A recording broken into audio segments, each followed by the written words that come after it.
నెల్లూరు రాజకీయాలు ఎప్పుడూ చాలా హాట్‌గా ఉంటాయి. అయితే వైసీపీ హయాంలో ఉన్నప్పుడు అప్పట్లో నెల్లూరు అంటే అనిల్ కుమార్ యాదవ్ గుర్తొచ్చారు. పైగా ఆయన చాలా ఫైర్ బ్రాండ్ కూడా వైసీపీలో.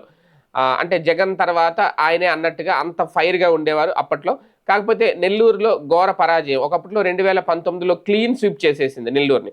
తర్వాత ఘోర పరాజయం కారణమైంది. అంటే దీని వెనక ఎవరి పాత్ర ఉంది అంటే ఒకళ్ళ మీద ఒకళ్ళు ఫిర్యాదులు చేసుకుంటున్నారు ఇప్పుడు.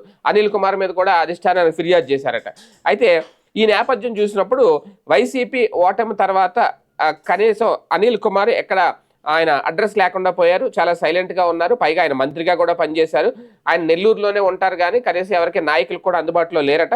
ఆయన ఒక మౌనంగా ఉన్నారు ప్రస్తుతం అనేది. అయితే వైసీపీ పెద్దలు కూడా దీని మీద సీరియస్‌గా దృష్టి సారిస్తున్న నేపథ్యంలో నెల్లూరు అర్బన్ జిల్లా అధ్యక్ష బాధ్యతలను టీచర్ ఎమ్మెల్సీగా ఉన్న చంద్రశేఖర్ రెడ్డికి తాజాగా అధినాయకత్వం అప్పగించింది. దాంతో ఆయన ఇప్పుడు యాక్టివ్‌గా మారి పార్టీని ఒక గాడిని పెడుతున్నారు అనేది. మరోవైపు చూస్తే నెల్లూరు జిల్లా అధ్యక్షుడిగా ఉన్న మాజీ మంత్రి కాకాని గోవర్ధన్ రెడ్డితోనూ అనిల్ కుమార్‌కి కాస్తంత గ్యాప్ ఉంది అనే ప్రచారం జరుగుతోంది.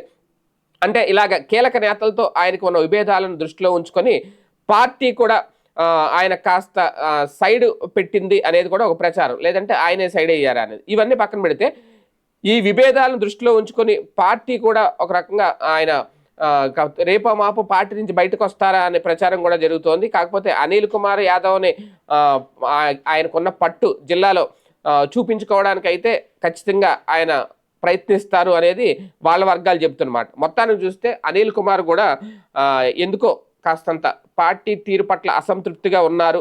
అందుకే దూరంగా ఉన్నారని ప్రచారం జరుగుతోంది. అందుకే సైలెంట్‌గా ఉన్నారు అనేది వైసీపీ అధినాయకత్వం కూడా ఆయన పక్కన పెట్టిందా అనేది. నెల్లూరు జిల్లా విషయంలో వైసీపీ ఫోకస్ పెట్టి అసలు వాస్తవాలు తెలుసుకోవడం అనేది మంచి పరిణామమే. వైసీపీకి పూర్వవైభవం దక్కాలి అంటే పార్టీకి భారంగా మారిన వారిని పక్కన పెట్టాల్సిందే అనేది అధినాయకత్వం డిసైడ్ అవుతుందట. కాకపోతే ఇలాంటి సీనియర్లని ఫైర్ బ్రాండ్‌లను పక్కన పెడితే పార్టీకి నష్టమే అనేవాళ్ళు కూడా లేకపోలేదు. ఏది ఏమైనా ఇప్పుడు స్టార్టింగ్ ఇంకా 8 నెలలే అయింది కాబట్టి ఇంకా టైం ఉంది కాబట్టి దగ్గరలో యాక్టివ్ అవుతారా? ఒక చురుకైన పాత్ర పోషిస్తారా? అప్పటి వరకు వీళ్ళకి ఒక ఛాన్స్ ఇవ్వాలి అనేవాళ్ళు కూడా లేకపోలేదు. మరి ఒకసారి అనిల్ కుమార్ యాదవ్ వచ్చి జగన్మోహన్ రెడ్డితో కూర్చొని మాట్లాడితే ఈ గ్యాప్ లేదంటే అక్కడ రాజకీయాల్లో ఉన్న సమస్యలు ఏంటి తెలుస్తాయి. లేదంటే కార్యకర్తతో జగన్ అనే కార్యక్రమం మొదలు పెడతా అంటున్నారు కదా, అటువంటి మొదలు పెడితే ఇలాంటి సమస్యలన్నీ క్లియర్ అవుతాయేమో చూడాలి.